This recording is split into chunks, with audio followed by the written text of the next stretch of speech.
So this is part 2 of section 3.3.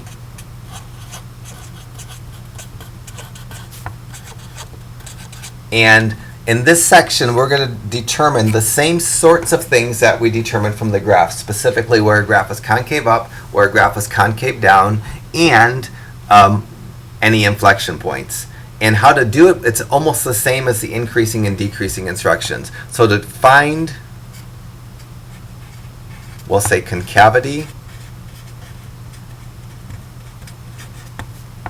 and inflection points using calculus.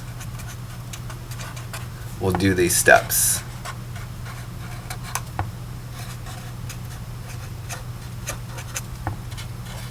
First, I'm going to find all critical numbers. Well, first I'm going to find f prime of x, because I need that to find my critical numbers. Second, I'm going to find the critical numbers. And critical numbers, actually I'm going to find f double prime of x. I need the second derivative to do this. And I find critical numbers. Critical numbers are the numbers where either f double prime of x, the second derivative, equals 0, or f double prime of x is undefined.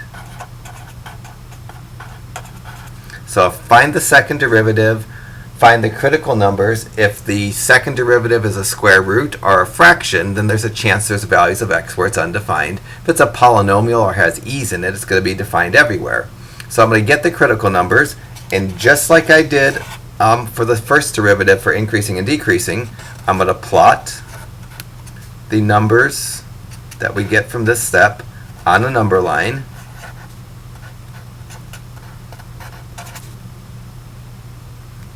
And I will also plot plus and minus infinity on that number line. And once I do that, get those numbers on my number line, just like I did in the last section, I'm going to create my intervals. And just like I did after I had the intervals created, I'm going to pick a test number for each interval. So it's exactly the same, except I'm just doing it with a second derivative as opposed to the first derivative.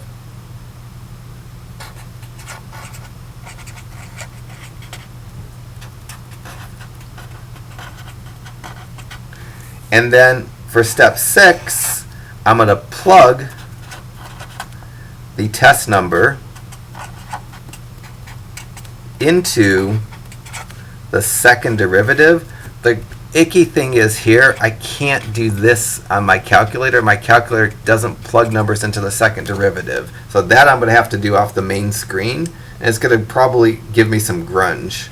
Yeah, my calculator doesn't. Maybe a newer version does. Okay, so once I plug the number into the second derivative, when I plug f double prime of some number into the second derivative, if it's positive, then in that interval the graph is concave up. If when I plug a number into the second derivative, I get a negative number, in that interval the graph is concave down.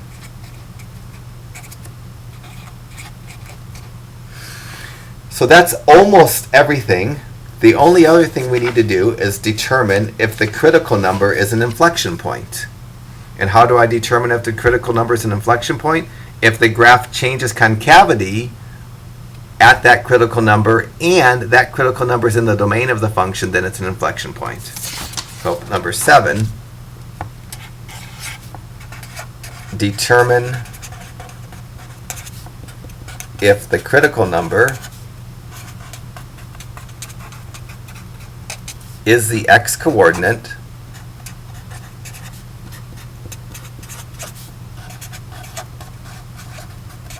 of an inflection point.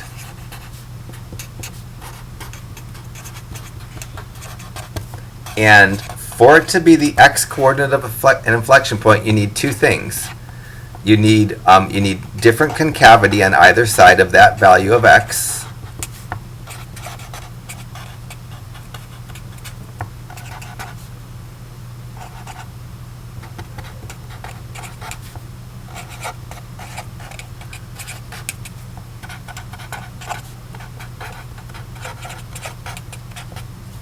And 2, the function has to be defined. You can't have an asymptote.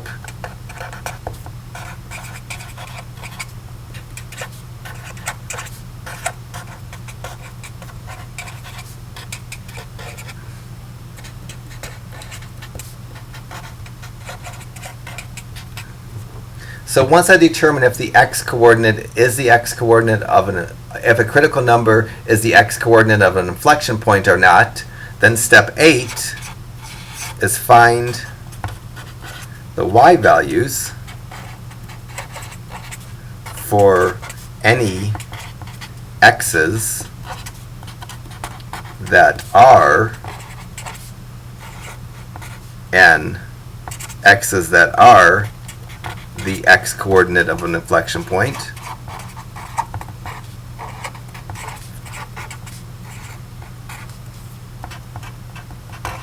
By plugging the x value into the original function.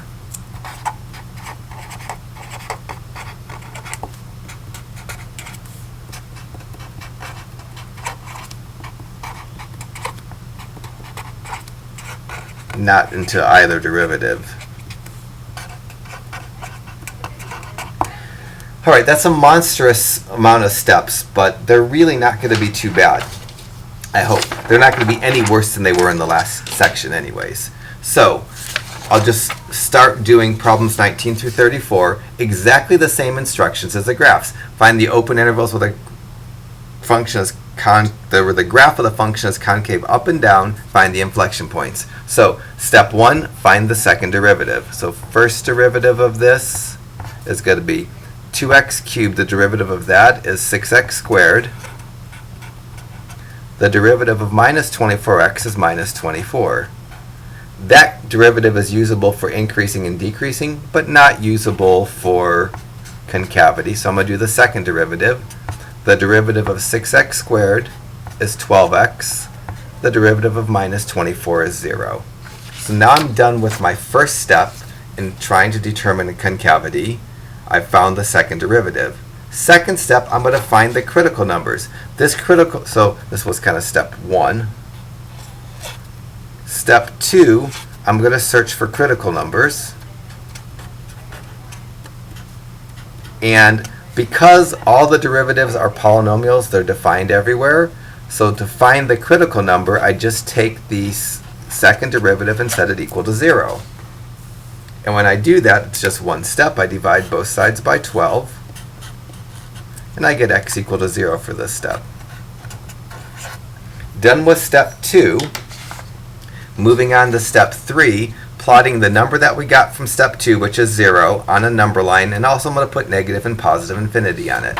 So my step 3, I'm going to create a number line. On the far left edge of the number line, there's going to be a negative infinity. On the far right edge, there's going to be a positive infinity. And between it, there's going to be the number 0. Move down to my next step, create my intervals. The first interval I'm going to worry about is from negative infinity to 0. The second interval I'm going to worry about is the interval from 0 to infinity. Done with step 5. Now, or step 4. Step 5, so I did 3 and 4 right there. Step 5, I'm going to pick a test number for each interval. My first interval are nothing but negative numbers. I'm going to pick x equal negative 1. My second interval is from 0 to infinity. I'm going to pick positive 1. You can pick any number in those intervals. Usually I pick numbers that are real close to the edges just because it makes my algebra easier. Now step 6, plug the test number into the second derivative, which I can't do on my calculator. Well, I could, but not from the graphing screen. So first I'm going to go f prime of negative 1, plug that's going to be 12 times negative 1, which is negative 12. And then I'll do f prime, double prime should I say, of positive 1. That's going to be 12 times 1, which is 12. If the result is positive, the graph is concave up in that interval. If the result is negative, the graph is concave down in that interval. So in my first interval, the interval from negative infinity to 0, because I got a negative number, in that interval the graph is going to be concave down. In the second interval, because the result of plugging a number into the second derivative was positive, the graph is going to be concave up. So I'm ready for most of my answers. My answer for 20A, the graph is concave down in the interval from negative infinity to 0. The graph is concave up in the interval from 0 to infinity. Moving on to the next, determine if the x-coordinate, or the critical number, is the x-coordinate of an inflection point. So the critical number is 0. The graph changes concavity from concave up to concave down, so it's different concavity on either side of the value, and this is a polynomial, it's defined everywhere. So because the graph changes concavity at x equal to 0, and because 0 is not an asymptote, you don't get asymptotes in polynomials, the function is defined and it changes concavity. So 7 says I have the x-coordinate of an inflection point. So this graph has an inflection point. When I go to do 20b, the x-coordinate of the inflection point is going to be 0. That's what step 7, I determined it was going to be an inflection point, the x-coordinate. And now part 8, get the y-coordinate of the inflection point by taking the x-coordinate of the inflection point and plugging that x value into the original function. So I'm going to finish this up by taking this number 0 and plug it in for the x's. So I'm going to do, so this should say inflection point is 0, comma, and then I'll do the algebra to figure out the y-coordinate. And the algebra is just going to be going 2 times 0 cubed minus 24 times 0 plus 3. I know that equals 3. I can do it in my head. But if you didn't want to do it in your head, you could do this from the main screen of your calculator. So on the main screen of my calculator, I could have done 2 parentheses 0 up arrow 3 minus 24 parentheses 0 plus 3. So you can do it from the main screen on your calculator. You just can't do it from the graphing screen. My calculator, maybe the newer calculators will handle second derivatives, but the older calculators won't. So that's everything for problem 20. You should be able to do 19, and heck, you might be able to do 21 as well because it's real similar. It's just a polynomial. There isn't really anything new. So I'm going to do the same thing for 22 that I did for 20. I'm going to find the second derivative. So first step in determining concavity is to find the second derivative. You need the first derivative before you can get the second derivative. The derivative of 3x is just 3. And then this derivative, I'm going to put the 3 in front of the minus x and get a minus 3. I'm going to lower the x by 1 and get a x squared. The derivative of a constant 4 is 0. So that's the first derivative. Second derivative, f prime double prime of x. The derivative of 3 is 0. The derivative of minus 3x squared is minus 6x. Done with the first couple steps. Actually done with my first step. So this is the derivative. Now I'm going to try to find my critical numbers. I find my critical numbers. Since the derivative is not a fraction, it's defined everywhere. I find my critical number by taking the second derivative and setting it equal to 0. So I'm going to go negative 6x equals to 0. I'm going to divide both sides by negative 6. Any fraction that has a 0 in the numerator is equal to 0. So I get my critical number of x equal to 0. Once I have my critical numbers, I plot them on a number line that also includes negative and positive infinity. So I have negative and positive infinity on the edges of my number line, 0, the critical number between it. Then I create intervals, negative infinity to 0, 0 to infinity. Next, I want to pick test numbers in the intervals. Here I have to pick a negative number. I'm going to pick the same x equal to negative 1. It's the same interval. Here I need to pick a positive number. Here I'm going to pick x equal positive 1. I need to take these two numbers and plug them into the second derivative. So I'm going to do f double prime of negative 1 equals negative 6 times negative 1. That gives me f double prime of negative 1 equals positive 6. Then I'll plug 1 in. I'll go f double prime of 1. I go to that function, change the x to 1, equals negative 6 times 1. This gives me f double prime of 1 equals negative 6. Now I can answer the concave up and concave down. In the first interval, I got a positive number, so in that interval, the graph is concave up. In the second interval, I got a negative number, so in that interval, the graph is concave down. So I'm doing the steps, but I'm just not saying the steps, because generally we don't remember the steps, we just remember the procedure, and we don't say, well, that was step 6, we just know what to do. Find the second derivative, find the critical numbers by finding where the second derivative is undefined or 0, plot the critical number on a number line with positive and negative infinity, create intervals, pick test numbers for each interval, plug the test number into the second derivative. If the result's a positive number, you get a concave up interval. If the result is negative, you get a concave down interval. And now I can answer 22a. So for 22a, the graph is concave up in the interval from negative infinity to 0. The graph is concave down in the interval from 0 to infinity. At that 0, the graph changes concavity, so it's likely the x-coordinate of inflection point, unless when I plugged it into the original function I get undefined. Since the original function doesn't have a fraction or a square root, it's going to be defined, so this is going to be the x-coordinate of an inflection point. So for 22b, I'm going to have an inflection point. The x-coordinate is going to be 0. I get the y-coordinate by taking the x-coordinate and not plugging it into any of the derivatives, but plugging it into the original function. So I'm going to go f of 0 equals 3 times 0 minus 0 cubed plus 4. That's going to give me 4. And again, you can do that on your calculator if you can't do that in your head. So from the main screen of my calculator, I could have went clear here. 3 times 0 minus 0 cubed plus 4. And I've got the 4 that I wanted to get.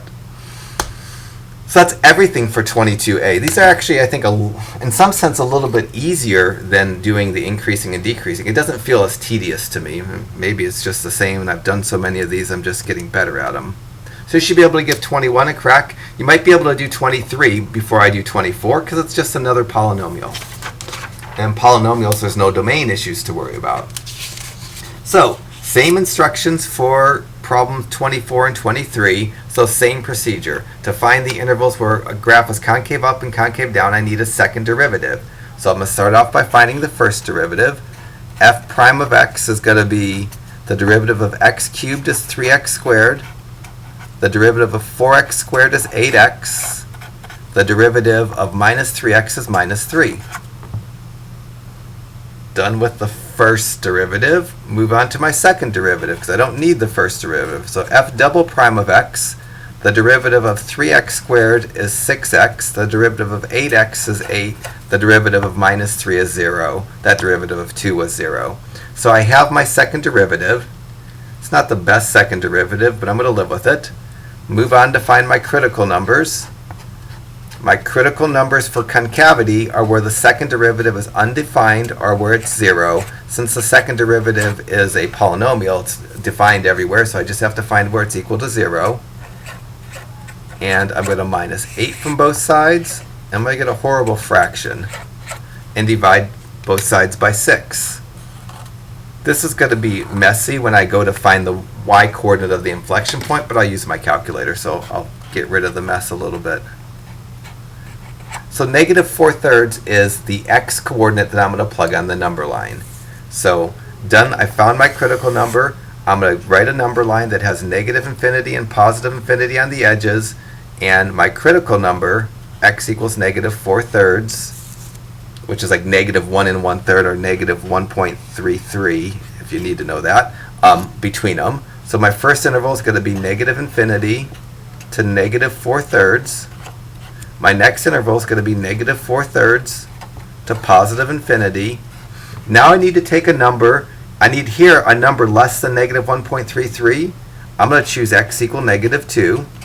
And here a number bigger than negative 1.33, because in this interval it starts at a negative number, ends at a positive number. I can plug in 0. Now I'm going to go into my second derivative and plug these numbers. So I'm going to take negative 2 and plug it in for that x. I'm going to plug 0 in for that x. When I plug negative 2 into the second derivative, when I go f double prime of negative 2, that's going to be 6 times negative 2 plus 8. That's negative 12 plus 8. And that's negative 4. Because when I take the value negative 2 and plug it into the second derivative, I get a negative number. In that region, or that interval, the graph is concave down. When I take x equals 0 and plug it into the second derivative, I go f double prime of 0 equals 6 times 0 plus 8. That's 0 plus 8, which is positive 8. Because when I take a number and plug it into the second derivative, because I got a positive number, in that interval, the graph is concave up. The x equals negative 4/3 because the graph changes concavity, and because the graph is defined everywhere, there's no asymptotes, so that's going to be the x-coordinate of an inflection point. So I'm going to write my answer. I'm going to write the concave down region, the concave up region, and move on to the inflection point. That's the x-coordinate of the inflection point. I'm going to use my calculator to get the y-coordinate of the inflection point because I don't want to do that by hand. So moving on to the answer part of 24. For 24a, the graph is concave down in the interval from negative infinity to negative 4/3. It's concave up in the interval from negative 4/3 to positive infinity. When I move down to 24b, there's an inflection point, and its x-coordinate is negative 4/3. I need to get its y-coordinate, and I get the y-coordinate of an inflection point by plugging that x-coordinate into the original function. So what I'm going to have to do to get the y-coordinate of the inflection point is do negative 4/3 cubed plus 4 times negative 4/3 squared minus 3 times negative 4/3 plus 2. And I'm not doing that by hand. I'm going to do that on my calculator. My calculator will likely give me a decimal, and then I'm going to go math enter enter to make that decimal into a fraction. So I'm going to do this on my calculator. So for the first start, I go parentheses, negative 4 divided by 3, close my parentheses, up arrow 3, and then plus 4 parentheses, negative 4 divided by 3 parentheses, hit the x squared key, and then minus 3 parentheses, negative 4 divided by 3, close out my parentheses, and then plus 2. Be nice if it comes out to something that's not a decimal. If it comes out to a decimal, I'm going to hit my math button and enter twice to make it into a fraction. So I don't want that 10.74, so I hit math, enter, enter, and I get 290 over 27. There's no way I would want to do that without a calculator. That's the reduced fraction. That's the perfect y-coordinate of my inflection point. So I haven't been stressing on the graphs just because I want to just get volumes of material done kind of quickly. In the next section, we will have lots of time to see how the inflection points appear on the graphs, but they're going to appear just like the beginning problems that we did without calculus. So you should be able to do 23. When I move down to 25 and 26, I'm probably going to get 2 inflection points. Usually, if there's an x squared, well, I won't. Usually, if there's an x cubed, you get 1 inflection point. If there's an x squared, you get 2 inflection points. If there's an x to the 4th, you get 2 inflection points. If there's an x cubed for the highest exponent, you usually get 1 inflection point. So I think I'm going to get 2 inflection points. Let me move into number 26. First derivative. The derivative of x to the 4th is 4x cubed. The derivative of minus 12x cubed is minus 36x squared. The derivative of that 5 is 0. And then second derivative, the derivative of 4x cubed is 12x squared. The derivative of minus 36x squared is minus 72x. That's just multiplying the exponent by the coefficient and lowering the exponent by 1. Done with the first step, move on to finding the critical numbers by taking, so I'm doing the critical numbers now.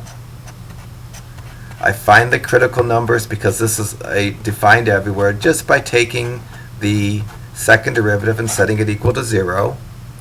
Here, there's a common factor of 12x that I'm going to factor out. And when I factor out a 12x, I'm left with an x minus 6. So I have it factored and set equal to 0. Notice I'm doing a lot of math in my head. The videos are long enough as it is. And this, I just hope from your algebra skills, from your algebra classes, you remember how to do. If you don't, then you should come visit me and I can give you a review for the algebra part of this. So now I took the second derivative. I'm setting the factors equal to 0. The 12x, you divide both sides by 12 and you get x equal to 0. The x minus 6, you add 6 to both sides and get x equal to 6. So I have two numbers to plug on my number line and also the infinities. So I'm going to have a negative infinity, a 0, a 6, and a positive infinity to put on my number line. The intervals that are going to be created are negative infinity to 0, 0 to 6, and 6 to infinity. Now in each interval I need to pick a number. This interval I need to pick a negative number. I'm going to pick x equal negative 1. Here I need to pick a number bigger than 0 and less than 6. I'm going to pick x equal to positive 1. Here I need to pick a number bigger than 6 and less than infinity. I'm going to pick x equals 7. Now I need to plug those numbers into the second derivative. I'm going to use my calculator. For the first one, I'm going to go f double prime of negative 1 equals 12 times negative 1 squared minus 72 times negative 1. I'm going to use my calculator, main screen on my calculator. So for that one, I go parentheses, 12 parentheses negative 1 squared minus 72 parentheses negative 1. Hopefully you see that okay. I get 84. So because I got a positive 84, in that interval the graph is concave up. In the second interval, when I'm plugging positive 1 in, I have to go 12 times 1 squared minus 70. Can't write 72. 72 times 1. So let me try that too on my calculator. So I'm going to go 12 parentheses 1 squared minus 72 parentheses 1. I get negative 60. The fact that I get a negative number for that, that means in that interval it's concave down. The last interval, I'm going to plug 7 into the second derivative. I'm going to go 12 times 7 squared minus 72 times 7. And when I do that, 12 times 7 squared minus 72 times 7, I get positive 84. That means in that region the graph is concave up. So I'm just simply looking at the signs. So positive concave up, negative concave down, positive concave up. I don't care what the number is per se. So now I can answer part A of 26. So for 26A, the first interval from negative infinity to 0 and the last interval from 6 to infinity, the graph is concave up. In the middle interval from 0 to 6, the graph is concave down. Both x equals 0 and x equals 6, the graph is changing concavity. So those are the x coordinates of inflection points, as long as when you plug those into the original function, you don't get a domain error, which I won't. So for 26b, there's going to be two inflection points. The first one's going to have an x coordinate of 0. The second one's going to have an x coordinate of 6. To get the y coordinates, I need to use this function. So for one of them, I need to go 0 to the 4th minus 12 times 0 cubed minus 5. And that I'll just get minus 5. I won't do that on my calculator because the pieces with zeros will turn into 0. And then the second one, I'm going to need to do 6 to the 4th minus 12 times 6 cubed minus 5. That I'm going to do on my calculator because I don't care to do that in my head. So parentheses 6 up arrow 4 minus 12 parentheses 6 up arrow 3 minus 5. I get negative 1301. I'm going to do that. I'm going to double do that just to make sure. So parentheses 6 up arrow 4 minus 12 times parentheses 6 up arrow cubed minus 5. Yes, that's the right number. So that's everything for problem 26. So you should be able to do 25 up here in a second. I just did. So my video just hiccuped, and you should be able to do 25 just the same way that I did 26. Notice my work is getting progressively not as long. Because it's exactly the same procedure for every problem. Using the increasing and decreasing strategy with the first derivative test is exactly the same as the concavity strategy for the second derivative test. So I'm just trying to get through the problems without making these videos 3 hours long. All right, 27 and 28 we start having e's. My graph feels much harder than yours. I'm going to change mine. This is dangerous to do, but I'm changing. Well, you're not even seeing my original function because my original didn't look enough like yours. So when I go to do problem 28, my problem 28 is supposed to say f of x equals e to the 2x squared. It's dangerous because there's a chance that I run across some algebra that's beyond the scope of our class because I haven't worked out this problem, but looks a lot more like yours than the problem that I had here. So just like I did for the polynomials, I'm going to do first and second derivative. The nice thing about e functions is they're defined everywhere. I don't have any domain issues to worry about. It's only in square roots and fractions that I have domain issues. So first derivative, I take the derivative of the exponent, which is 4x, multiply it by the e function just how it was given to me. Second derivative is where it's going to be hard. I'm going to have to use the product rule, but I need the second derivative. So for the second derivative, f double prime of x, I use the product rule. I'm going to first do the derivative of 4x, and then I'm going to multiply it by the e to the 2x squared function unchanged, and then plus the derivative of the e to the 2x squared function times the 4x unchanged. Alright, so there's the derivatives I have to take. Let me take those derivatives. So f double prime of x equals, the derivative of 4x is just 4, so I'm going to get 4 times e to the 2x squared, plus, then the derivative of 2x squared, e to the 2x squared, is 4x times e to the 2x squared. And so I have this times 4x. Now I'm going to pull out a common factor. I'm going to pull out a common factor of a 4, just one of those 4s, not both of those 4s, and an e to the 2x squared. I'm going to pull those common factors out.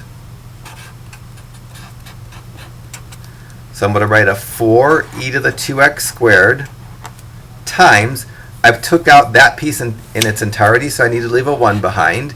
And from here, I'm going to have an x and a 4x left over. So what's left over is this x and this 4x. When I multiply those, I'm going to get 4x squared.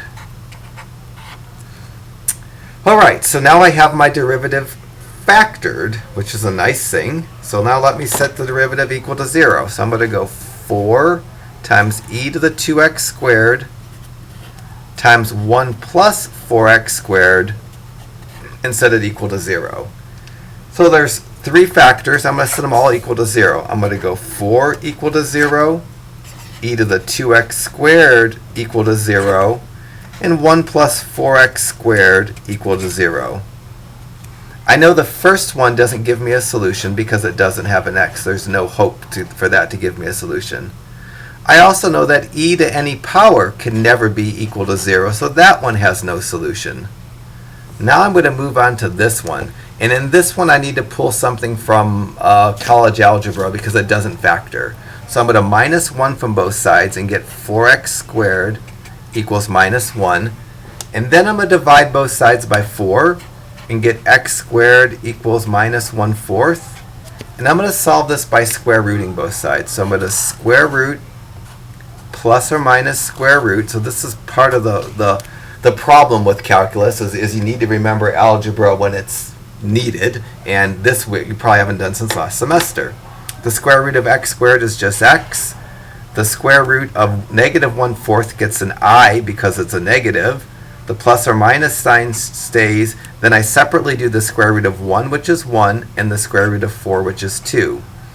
It doesn't matter what the number part is. When you're trying to find a critical number, if you get an I, then that critical number is not going to show up on my graph.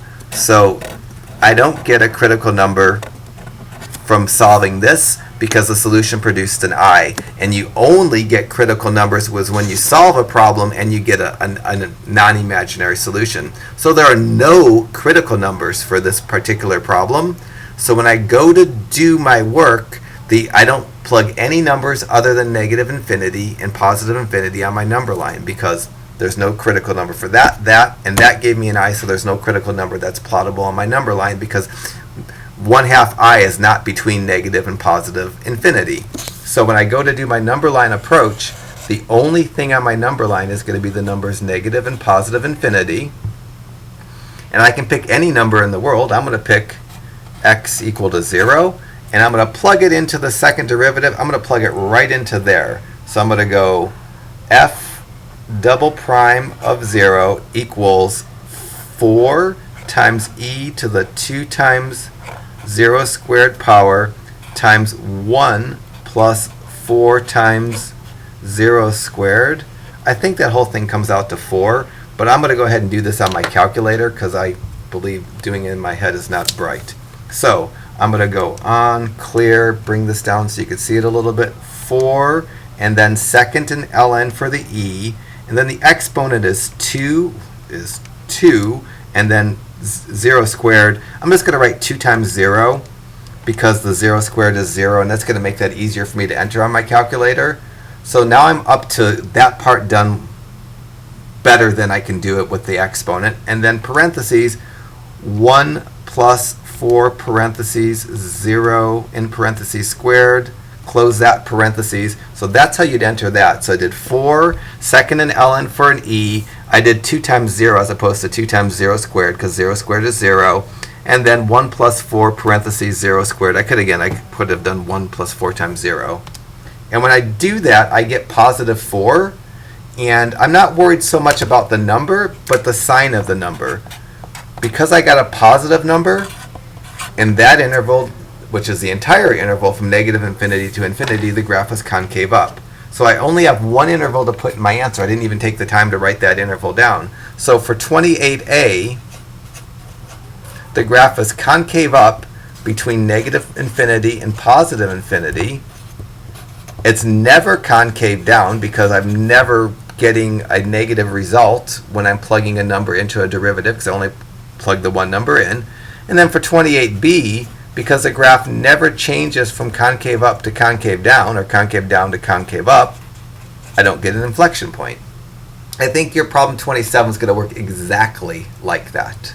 Other than your answer here might not simplify as much, but you're still going to get an I. So you're not going to have any critical numbers for yours either. And yours should look exactly the same, I think.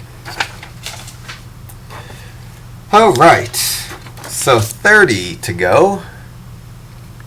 And then we just have 3 more problems. And we've got plenty of time. So first derivative for number 30 is going to be f prime of x.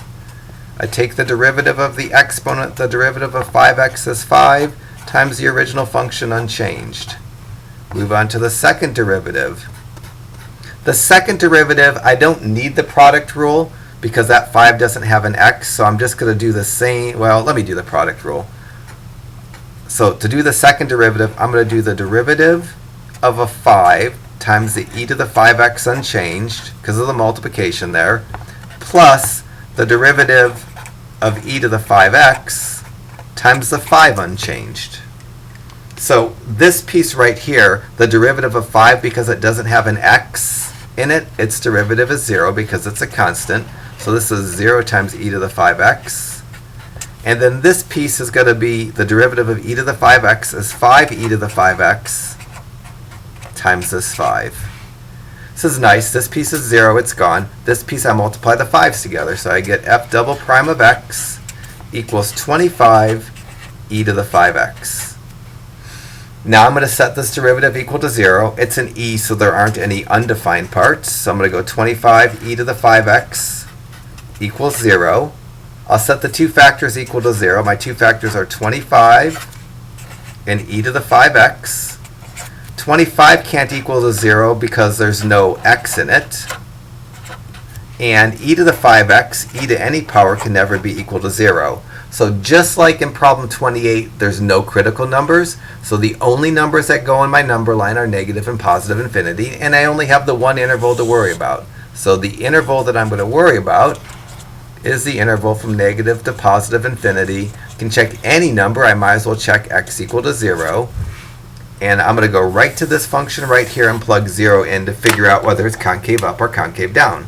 So I'm going to do f double prime of 0 equals 25 times e to the 5 times 0 power That's going to be 25 times e to the 0 power, because 5 times 0 is 0. Anything to the 0 power is 1. That's 25 times 1. That's going to be positive 25. I could have done this on my calculator if I didn't want to do it in my head. On my calculator, I'd have went 25 second in ln, and then 5 times 0 in a parentheses, and you'd get that positive 25. The fact that I got a positive number means the graph in that interval is concave up as opposed to concave down. And now I can answer my question. For 30a, the graph is concave up from negative to positive infinity, and it's concave down never. And for 30b, because it doesn't change concavity, for inflection points, there isn't one. I suspect your problem 29 is going to be exactly the same, except where I have 5s, you're going to have 3s, and where I have a 25, you're going to have a 9, would be my guess.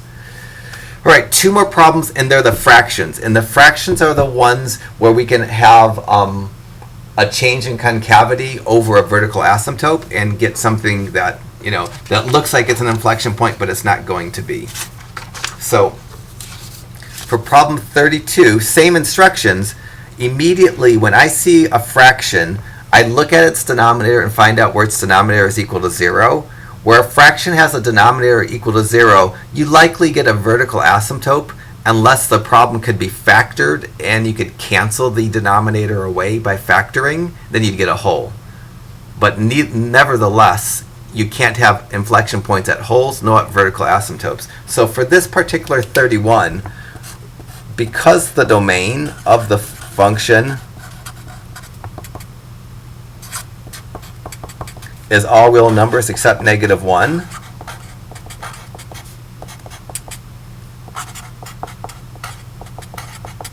you can't get an inflection point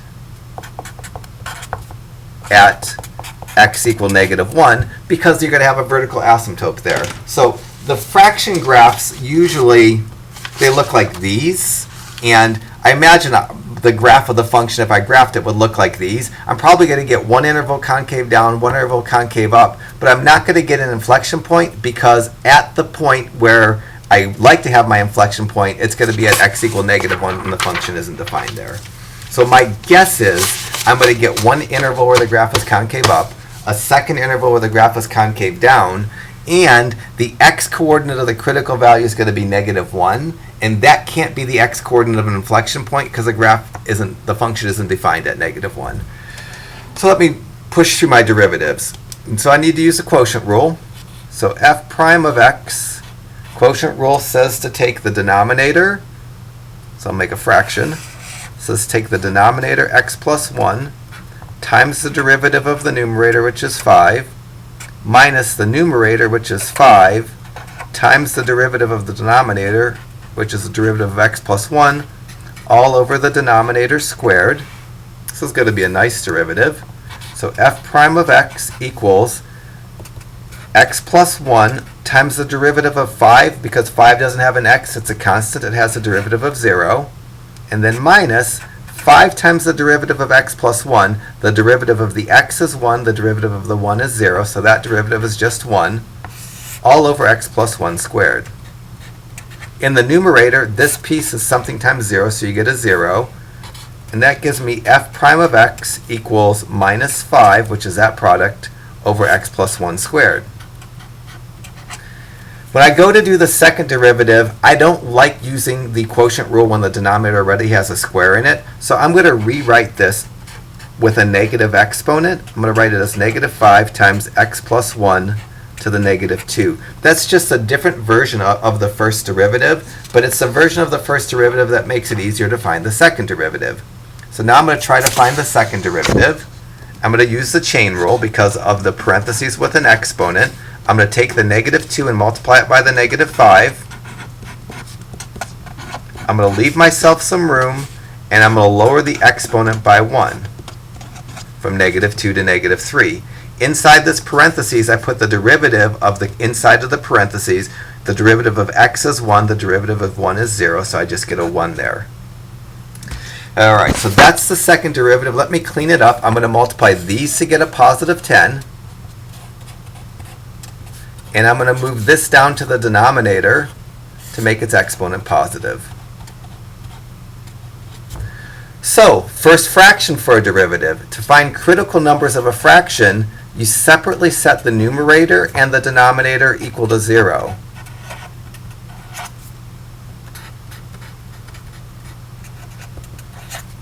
For the 10 equal to 0, there's no solution because it doesn't have an x. For the x plus 1 cubed equal to 0, I can write the problem without the exponent if I want. And then I could just set each of the insides of the parentheses equal to 0. And each of these give me x equal to negative 1. So there's only going to be one critical number, and it's a critical number that's not part of the domain. So even if the graph changes concavity, it won't be an inflection point because it's going to be where an asymptote exists. So now I break out my number line. I always put infinities at the edge of my number lines unless it's a square root problem. And I throw a negative 1 between them because that's the critical number. My first interval is going to be negative infinity to negative 1. My second interval is going to be negative 1 to infinity. Now I need to plug numbers into the second derivative. In this first interval, I'm going to plug x equal to negative 2 because I need a number less than negative 1. The second interval transfers between negative to positive, so I can plug in 0. Might do these on my calculator. So for the first one, I'm going to go f double prime of negative 2 equals 10 over negative 2 plus 1 cubed. And then I'm going to do f double prime of 0 is 10 over 0 plus 1 cubed.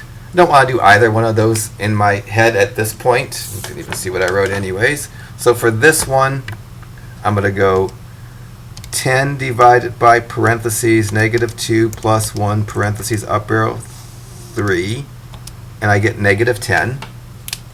So that means in that interval, the graph is concave down.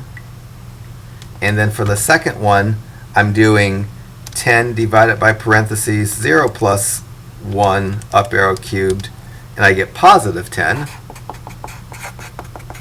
So in that region, the graph is concave up. The graph changes concavity at x equal to negative 1, but it's not going to be an inflection point because there's an asymptote there.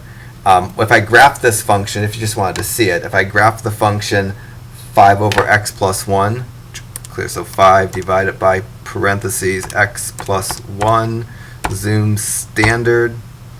Here's the region between negative infinity and negative 1 where it's concave down, and then at negative 1 there's an asymptote, and then there's the region between negative 1 and infinity there where it's concave up. It doesn't have an inflection point because the x-coordinate of where the inflection point would be is where a vertical asymptote is.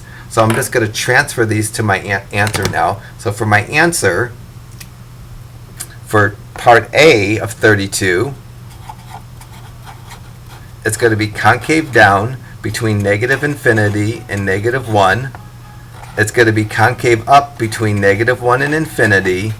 And for 32b, there would be an inflection point at x equal negative 1 if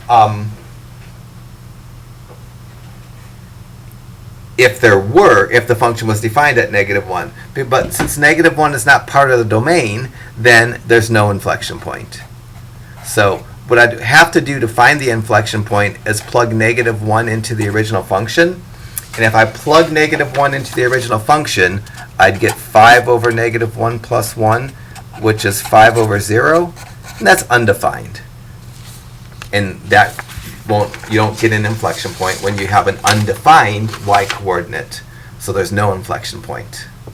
All right, so one more problem for me. You need to take a stab at 31. I'll bring 34 on and do it, and then we'll be done with this section. And then in the next section, we put everything together. We put the first derivative test for increasing and decreasing together with the second derivative test for concave up and concave down, and we even throw some more things in. The next section's, there's nothing new in it, but we're going to actually create graphs, and it's going to be a long section. I already know it. All right, last problems. So let me find the second derivative. So I need to do the first derivative. Quotient rule. First, I'm going to use the derivative of the numerator. I'm going to take the denominator, x plus 4 times the derivative of the numerator, which is the derivative of x minus 7, minus the numerator, x minus 7, times the derivative of the denominator, x plus 4, all over the denominator squared. That's using the quotient rule to do my first derivative. Alright, so f prime of x equals x plus 4 is going to stay x plus 4. The derivative of x minus 7 is 1. And then minus x minus 7 is going to stay x minus 7. The derivative of x plus 4 is 1. I'm going to write it to the left of my function. And then all over x plus 4 squared. Clear up those parentheses in the numerator. So I'm going to get f prime of x equals to x plus 4 minus x plus 7 over x plus 4 squared. So I'm doing lots of math speedily in my head. I did minus 1 times x is minus x, minus 1 times minus 7 is plus 7. The x's cancel, and I get f prime of x equals 11 over x plus 4 squared.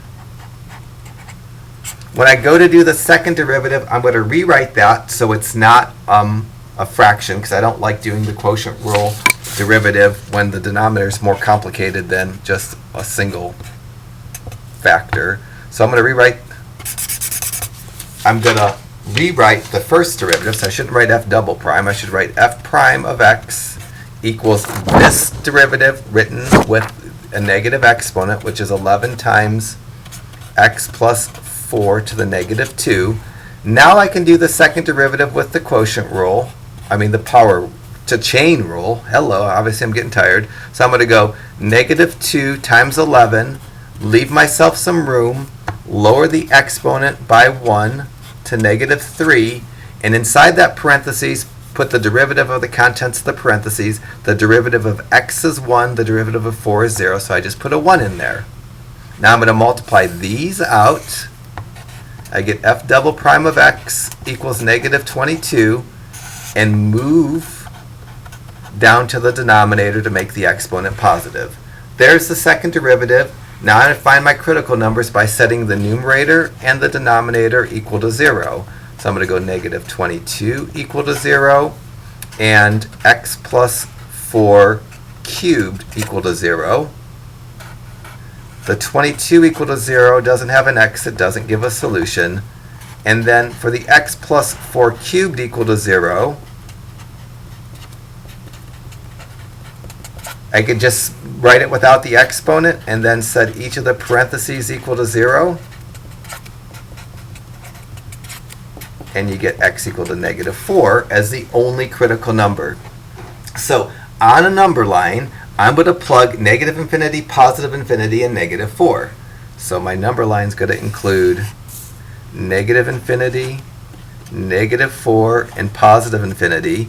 The intervals that are called out are the intervals from negative infinity to negative 4 and the interval from negative 4 to infinity. In each interval, I need to pick a number. In the first interval, I'm going to pick x equal to negative 5. In the second interval, because it goes from negative to positive, I'm going to pick x equal to 0. And now I'm going to go to the second derivative and plug those values in. So I'm going to go f double prime of negative 5 equals negative 22 over negative 5 plus 4 cubed, and f double prime of 0 equals negative 22 over 0 plus 4 cubed. And I don't really care if I get a decimal for this. I'm going to do them on my calculator. And when I do them on my calculator, just worried about the sign. So I'm going to go first negative 22 divided by parentheses negative 5 plus 4 up arrow cubed equals, it's 22. So this gives me positive 22. That's a good thing because that's a positive number, so the graph is going to be concave up in that interval. For the next one, when I do negative 22 divided by parentheses 0 plus 4 cubed, I get negative 0.34375. If I enter that, I get negative 11 over 32. I'm not so picky. Those are fine as decimals, just as long as you know the sign. If the sign is negative, the graph is concave down.